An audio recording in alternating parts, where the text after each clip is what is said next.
Thank you, Julie, and hello, everybody. So good afternoon and probably good night in Japan or somewhere. Um, Martin Serrano is my name, so I'm here probably just to present some few advances in what we have done in collaboration with the EOS. So I will start to share my screen from now. You will see some preliminary results that has been done in the context of a collaboration project, which is called a KPI, Scale Up. Um, in the context of smart cities, you can see that there is a lot of progress, a lot of advances recently. And most of the people are talking now on sustainability and how these sustainability aspects can improve people's life, citizens, inhabitants, or communities. And precisely this project focuses on that, on identifying the way to measure, the way to identify, and the way to quantify. So this is a very practical example or a practical project on how to quantify those assets, those aspects. A little bit of me. So I have been working in the area of IoT mainly, technologies, sensors, platforms, solutions. And I have aligned my activity into a European research projects, call it Open IoT, call it Vital, call it Fiesta, in different units in the commission, but focus always in the exploitation of technology towards citizens, towards smart cities. And obviously the context of smart city went very well fit into this trajectory. So from applications to ideas, from ideas to demonstrations, or what we call test beds in the context of the UTA. So recently, we have seen that the smart cities is placed globally, right? So call it test beds in European cities, call it deployments in US or Latin America, call it test bed in Asia, Africa, Middle East. It's global. So we all understand that this is not going to be only for specific areas in the planet. And we have seen also for those that has been closely working in these domains, the evolution or the different terminologies that we have been associated to the cities, which is obviously green cities, digital services or digital cities, and lately smart cities with all these ecosystems and technologies for better user experience. And today we have also learned that this sustainable city is kind of a trend, not only for specific sectors, but the implication here is the combination of people, the combination of environment, and the combination of economic factors towards this evolution. I will call it evolution personally, but you name it. So it could be a new trend, could be a new way of defining cities, could be an evolution. So that's my perspective. So eventually what we will see, or what we expect to see, is sort of differences in terms of cities, city implications, city focus areas. Could be citizens and technology. I'm just representing here 4 quadrants, just to be aligned with the different perspectives. Could be more, could be even less, but this is what I have learned in these years while working with officials in cities. They rather focus in citizens and technology, or services and infrastructure. That the combination of all this is what they call the city infrastructure. And on one side we have what citizens see, like Wi-Fi spots, transportation, traffic monitoring systems, etc. But in the back end or in the infrastructure, you see all these equipment, technologies, and obviously services for the city. Beyond that, we also have what we call the openness, data open initiatives and interoperability that focus and precisely relates more into the data aspects of a city. And I think everybody understands what important is this quadrant. So most of the people are focusing in developing technologies to precisely process and observe this data.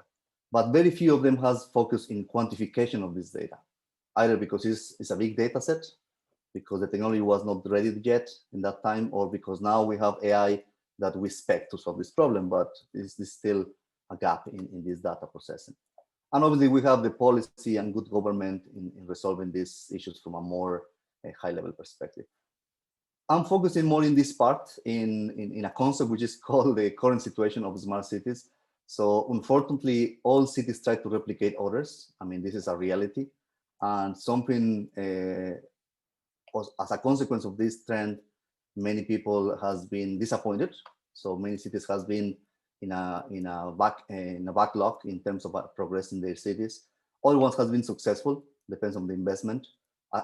They have spent a lot of time and investments. But what is related to this slide is a city should create its own plan, or it should elaborate their own plan in terms of their own characteristics. So you can call it city plan, city strategy, development plan, or digital strategy, but at the end should be unique. And this is the characteristic of a city. So in this term, or in this line, the main intention of this particular aspects is to build what we call the smart city ecosystem. And obviously, well, as I mentioned before, my objective is to propose and present the assessment method or the quantification method for these smart cities. So we are using obviously what everybody knows, KPIs, performance indicators. So we are not going to reinvent any of your cities. Everybody has at some point KPIs, but you will not disagree with me. The ecosystem of a city and the combination of the KPIs creates what we call the ecosystem of chaos. And basically, the result of this use KPIs method traditionally will drive us to two emerging problems.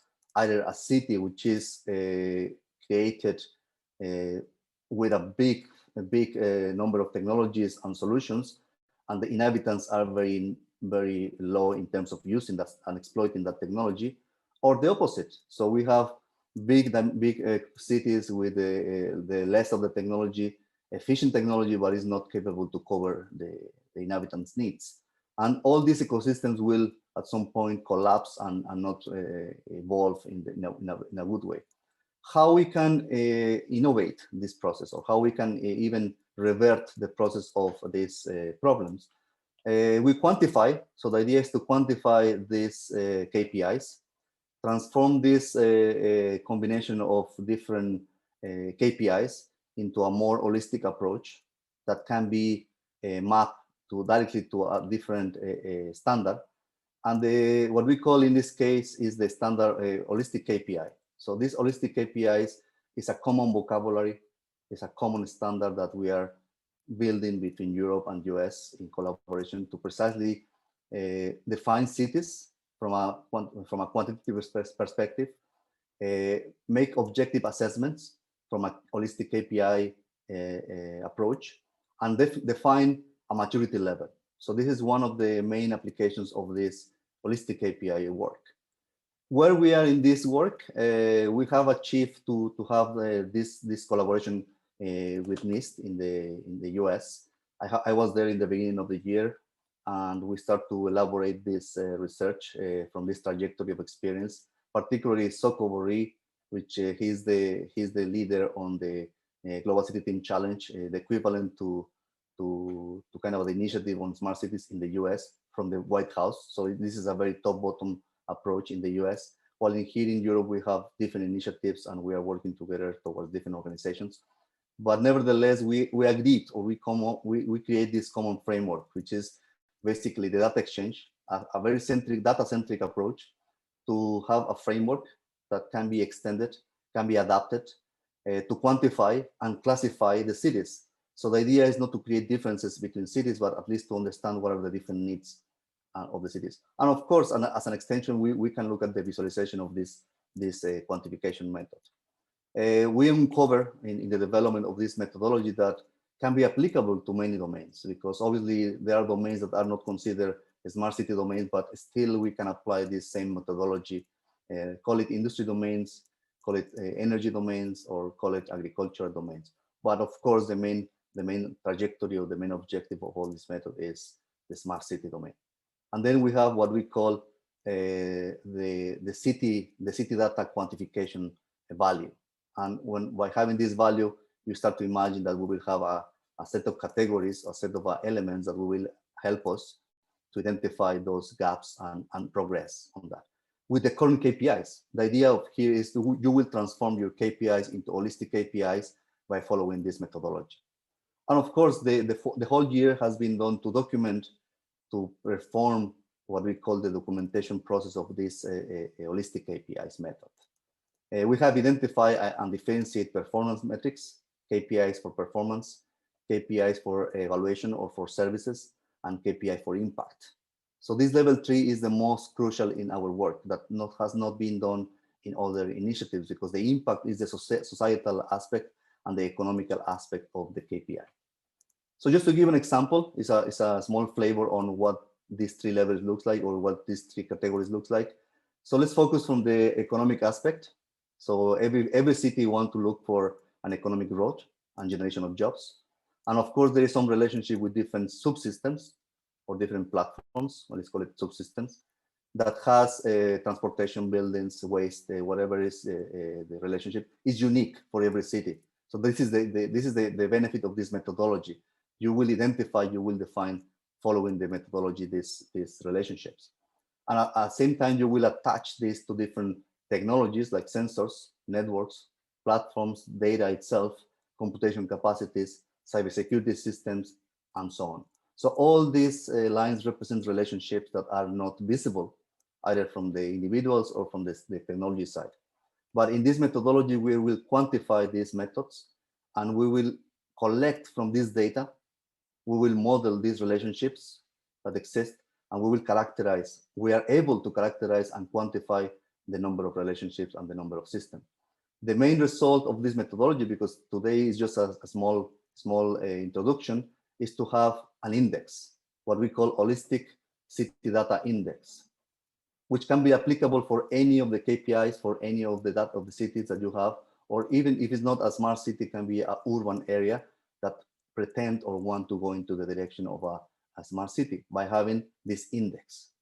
And then you can imagine the index will give you also a self-assessment to see how you are evolving, rather than comparing with other cities. The idea is not to compare with other cities that might not fit your size or might not fit your needs. And then at the end, we will have what we call the quantification, the CDQ, which is the city data quantification, which will give you the combination of all the dimensions that we will mention before in terms of the levels. 5 steps well documented as part of this process.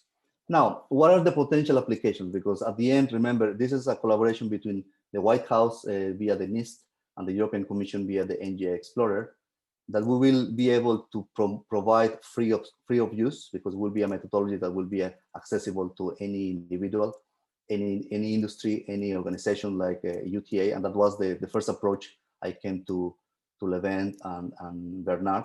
And by the way, thank you, Bernard and Jurgen and Julie for the opportunity to speak today. This is very fresh information, the results of this year, in order to identify needs. So we can use this methodology to identify local needs, city needs, that are beyond the perception. So in here, we will have a mathematical function, a model that will quantify based on the data, based on the platform, based on the technology, and most important, based on the user inputs in terms of data, these needs. We can also characterize the city in terms of performing, how the city is performing across the different domains, different sectors, and we can also quantify the data that is going to be provided. Many of you are already familiar with this TRL and the readiness level in cities. So the readiness level has generated this kind of a replication of city conditions, but we're more focused in this maturity level. So the maturity level is recently introduced and has been discussed but not formalized, and by means of holistic KPI measuring, we're focusing and we're targeting this maturity level index, or what we call the measuring part of the maturity level, which at the end, as I said, you will take it, you will make a self-assessment as a city stakeholder or as a company, you can offer this one, and then at the end, it's going to be your option in terms of use. We are just generating the model and the procedure to quantify and characterize these cities. The outcome at the moment is we have 2 deliverables that simplify or kind of summarize the effort of this research or this work. It's a framework for operational excellence in smart cities, self-assessment basically. And in the other side, we have what we call the objective maturity assessment.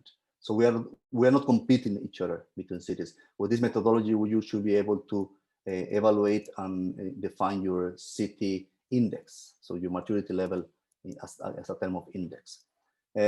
Obviously, in 2021, we will have the official report from NIST. This is the kind of the main value, and I am happy to be part of this main editor, because the opportunity that I was working with the US department. And until today, until the end of this month, is when I will finish this project. But the idea is to continue the development and the implementation. And that's why I was also very excited to participate in the UTA, because there will be cities, and hopefully we can get some interest that cities can provide their data, provide their technology and their systems to verify and validate this methodology, and be pioneers on the exploitation and use of this methodology. And remember, at the end is a NIST validated methodology. Somehow the European Commission is behind, because we have this NGI Explorer. We will continue the collaboration with the EU and with the US, and we want to really promote this one as a more standard way. And as a formal document from the NIST department, so the Department of Commerce, so we expect to have some reaction in both sides, in the US and in Europe. And last but not least, this short presentation today was only to invite you, to chase you a little bit, to introduce you to the concept. And tomorrow at 2 o'clock UTC time, 3 o'clock Central Europe, you will have the opportunity to continue and see more details, because tomorrow we have a complete webinar on how we have been working, and we will introduce more details and even the methodology, how it can be used at this point, because it's kind of almost ready to go. You can just go to Eventbrite, type for EU USA, search, and then you will find the webinar. Just register, it's free of cost, because it's kind of a public engagement, public outreach as part of this collaboration. And I'm looking to see you and explain you tomorrow the answers to these questions, because these are the most common questions I have encountered across the different cities. And these questions must be answered to be a smart city. So all across, you might have different initiatives, different projects, different companies that want to answer these questions. But our approach is very, let's say, citizen-driven and data-driven. But in these questions, if you are able to answer all of them, you are in a good track to build your smart city as a value. So I'm happy to be here, and thank you very much, Julie, for the opportunity. I will pass to you back, and I will just leave the questions for everybody to take a kind of awareness on those. Thank you.